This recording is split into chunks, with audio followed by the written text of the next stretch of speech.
Anstoragir.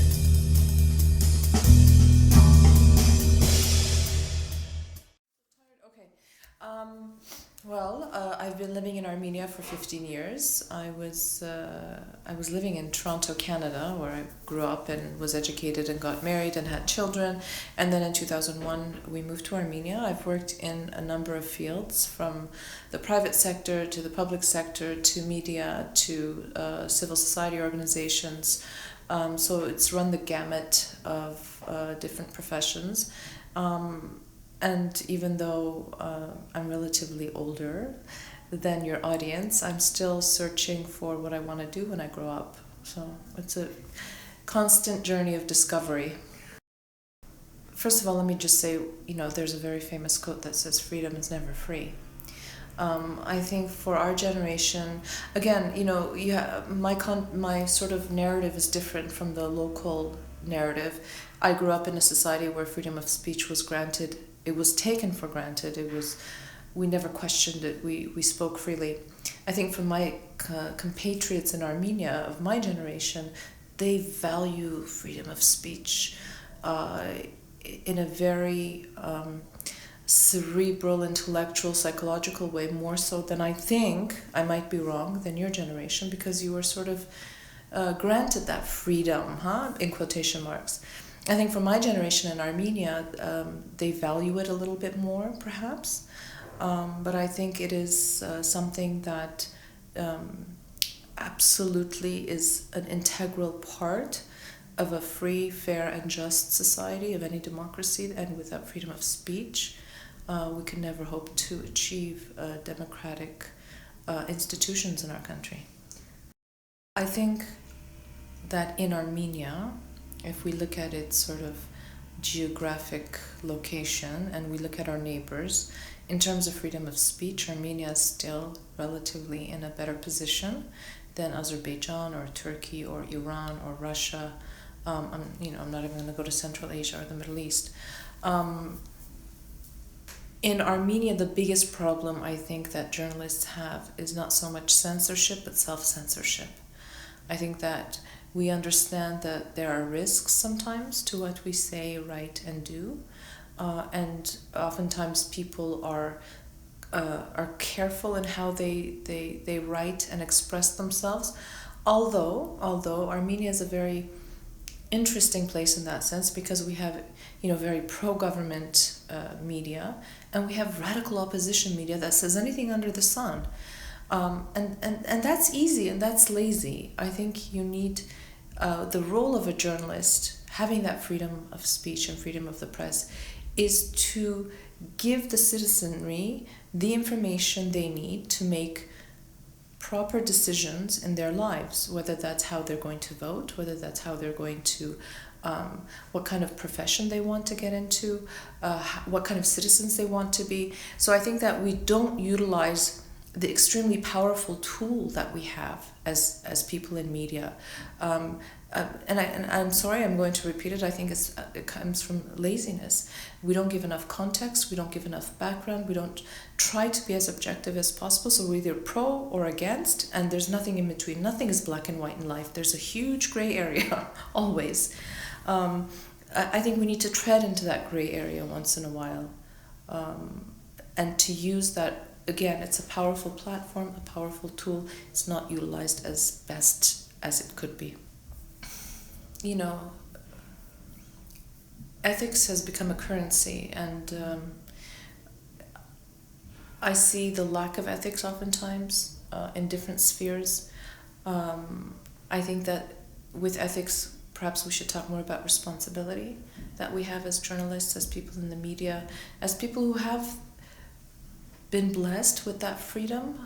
If you go to many countries, not far from Armenia, where people don't have the right to speak up, don't have the right of assembly, don't have the right to express themselves, we do.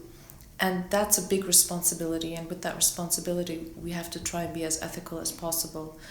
So when we do write stories and when we do inform the public, it comes from a place of honesty, it comes from a place of ethics, morality, and responsibility. That's a good question. everything that we do, in every kind of freedom and every kind of human right, again, I might be sounding like a broken record. It comes back to the individual's understanding, to the individual's responsibility as a citizen of this country. I mean, if you don't care, you don't care. It's very simple. You go on with your life, and whether you have freedom of speech or not, whether you have freedom of assembly or not, you're only concerned with your own sort of small bubble that you exist in. But none of us really exist in a bubble. Everything that I do affects you, and everything that you do affects me. If I want to have a greater pie of the economic resources of this country, then I have to make sure that the economy is growing. That means that, and that could be applied to every sphere. So again, we have this gift, blessing, this ability. We should use it to voice our opinions as much as possible, and to have dialogue. We don't have enough dialogue and discourse in our country. We don't have the processes, or we don't have the platforms to sit down together, and instead of screaming at one another, as oftentimes we'll see on some TV stations where they have like a panel of guests, and you can't understand the flow of conversation because everybody wants to get in a word edgewise, and we don't listen to one another. We want to be on our soapbox, and we want to be yelling and screaming whatever our position is, but we don't have enough discourse either. I don't think that Armenians and citizens of the Republic of Armenia have a choice but to be civically engaged. It's very easy to vote with your feet and to leave. Actually, I take that back. It's not easy to leave. It isn't easy. I know. I left from somewhere to come somewhere else, and I know how difficult that process is. And I don't want to say that those people shouldn't leave and they should all stay and suffer. But it is sometimes more difficult to stay and fight. It's more difficult to get that blood and sweat and dust on your face, and as Theodore Roosevelt said, stay in the arena and fight. The problem is we haven't decided what the arena is.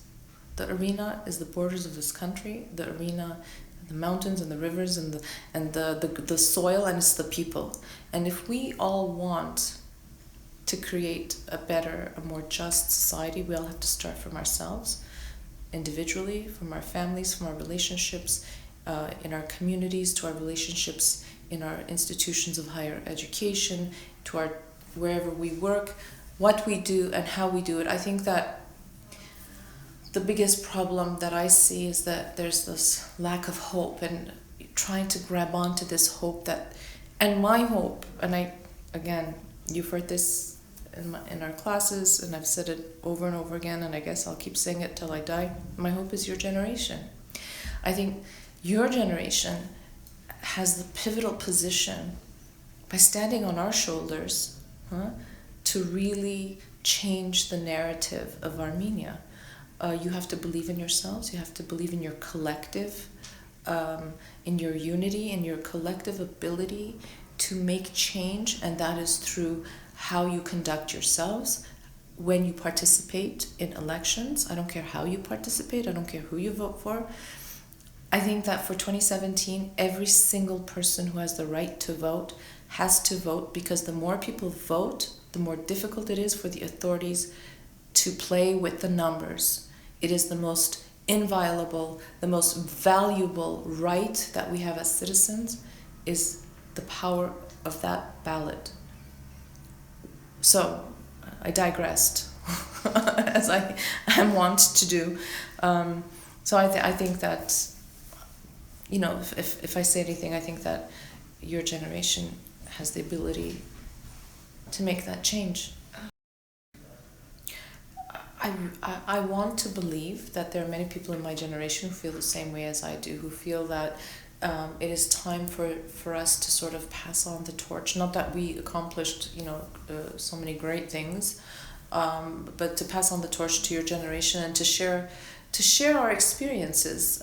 You could go to the best universities in the world and have the highest degrees on the planet, but what defines you is your experience and your personal encounters and the life experience that you have gained. I'm 50 years old, so I've been around for a while, and I tend to be around for many, many more years. And I'm not saying that my job is done, or what. Not that I have a job. I mean, not that I have such great love and passion and compassion for this country, because for many reasons, which I won't get into now, because then we'll be here for 3 hours. But this country, this soil has been very kind to me and my family through all the trials and tribulations that we've gone through. I do believe that there are people in my generation who do want to share that experience, but I also want to believe that there are people in your generation who want to listen. It has to be a two-way street. There's a saying I heard many years ago about women. I've also been involved a little bit in sort of the burgeoning women's movement in the early 2000s, and there was a saying that those women who crashed through the glass ceiling, right? They lay down a marble floor for all the other women coming below them, because they're like, well, I made it, and you should be able to. But then they put all these obstacles. I don't think my generation wants to put obstacles. I don't think they want to die with this sort of knowledge that they've had. I think that we just have to create, again, platforms and opportunities for us to talk. Your generation, you live with your parents who were, your age or a little bit older during the Qarabağ movement. February 1988, that was one of the reasons that I moved to Armenia. It was when I saw those tapes of millions of Armenians, or hundreds of thousands of Armenians, protesting in the streets of Yerevan at the time when the Soviet Union had not yet collapsed, demanding the reunification of Qarabağ. And I said, my people have risen up, and my journey in Canada has ended. For me, in 1988, my journey in Canada ended. It took me till 2001 to get here. But you have this wealth of knowledge in your parents' generation. Talk to them, talk to your grandparents. They have so much experience that they can pass down to you. And they might seem to be uncool, but I guarantee you, when they were your age, they were pretty cool people. Man, if I had the answer, I'd be president of Armenia. Okay, look, there's a lot of complex factors here. I don't know what you mean by, do you need a push? I think that new technologies gives you so many tools in your toolbox to be able to disseminate information in ways that were so much more difficult for my generation. Now you can write a blog, you can use social media, it could be your megaphone, the way we had megaphones when we were organizing rallies when we were younger. This iPhone, the iPad, the computer, the internet can become your megaphone to start talking, to start the conversation. I think everything comes down to that we're not talking enough, and perhaps because certain rights were given to your generation, rights that your parents fought and died for, the right to freedom of speech, the right to assembly, and all of these things. Maybe if those things are taken away, then your generation might wake up and say, hang on a second, I kind of liked being able to say what I wanted to say, and why am I now being censored? Certainly don't want that to be the way that the light bulb flashes over your head, but I think that I'm a student of history, and I always believe in learning from the examples of the past. And again, if you just look back, and you don't have to go back 1,000 years in Armenian history, just go back 30 years in Armenian history. Go back to 1965, when Armenians, in Liberty Square were demanding our lands at a time when the Soviet Union was the Soviet Union, the dissidents. Look at how thousands and tens of thousands of people, were sleeping on the streets, fighting for something. Maybe you need to find out what you're fighting for. Maybe your generation needs to know what it wants to be able to fight for it. I don't know what it is you want. If once you decide what you want, then you fight for it. For us, it was the liberation of the homeland. For us, it was, the liberation of Qarabağ, perhaps. Or, I don't want to talk about genocide recognition. That is what it is. I think your generation should fight for the opportunity, to have the ability to make choices, to have more than one choice in your life about what you're going to be when you grow up. To have the ability to travel the world and bring back all that knowledge to this country, the opportunity to be in government, to be in politics, to be a leader. So you define what you want for yourself, for your generation, for your society, for your country, and fight for it. And I think everybody will stand shoulder to shoulder with you then. You know, we had the fight. The fight for us in the again, you know, I can only speak from my own personal experience. I can't speak for anybody else. For us in the diaspora, when we were growing up in the 70s and 80s, it was the fight for identity. It was the fight for genocide recognition, because that's all we knew. You know, Soviet Armenia was this faraway, elusive place behind the Iron Curtain. We had no contact with it. For us, it was the fight when the Karabakh movement began to be part of that. And so when Armenia became independent, you know, I always say that my generation from the diaspora was the only generation that cried when we saw Mount Ararat. And I know that's funny for locals because, you know, you see it every day. And now I see it every day. But for my children, Armenia was always independent. They never had to fight for it. For my parents' generation, who were survivors or children of survivors, they were too old and the chance had passed them. My generation had the opportunity to come back. And that was my fight. The fight to repatriate, the fight to integrate. That's my fight that keeps going on and will go on until I die. I'm always asked, you know, especially taxi drivers, and these days, of course, they ask me if I'm Syrian Armenian, and I always have to say, no, I'm from Canada. And they say, oh, you're a tourist here. And I say, no, I live here. And they say, oh, you just got here. And I say, no, I've been here for 15 years.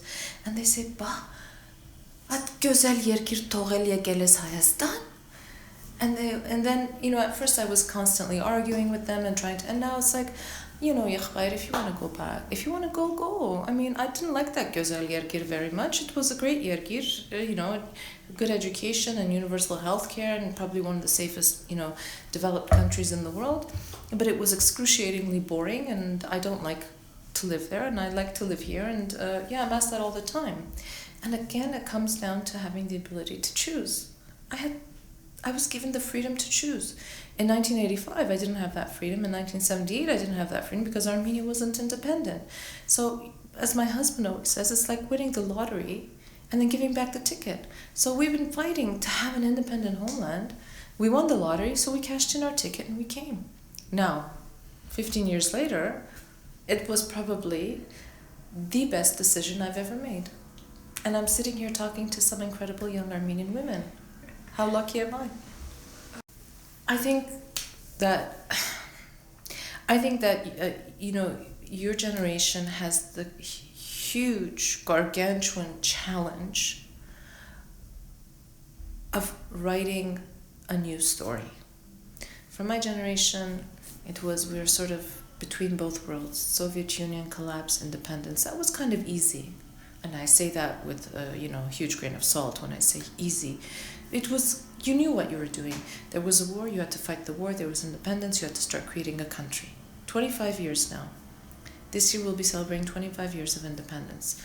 You're probably younger than 25 years of age. For you, you have to decide, your generation has to decide how the story of Armenia will be written.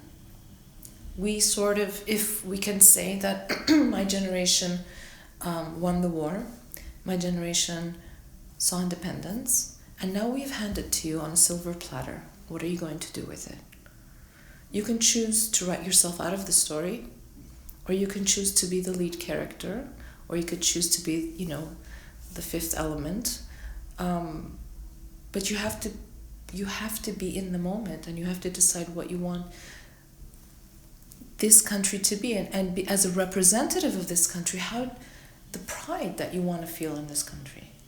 And I think that once that is more clear, then you can sort of forge a path on how you're going to achieve it. Nothing comes easy. You have to get blood and dust and sweat on your face and on your hands and on your feet, and you have to be in the ring, and you have to fight for it because nobody's going to give it to you anymore. And I think that you deserve to have the best, but you also have to work to get the best. And so work hard. Be professional, be honest, be ethical, put your morals in check, be immoral, be crazy, but have character and integrity. I think that's what's missing in our country, is that integrity.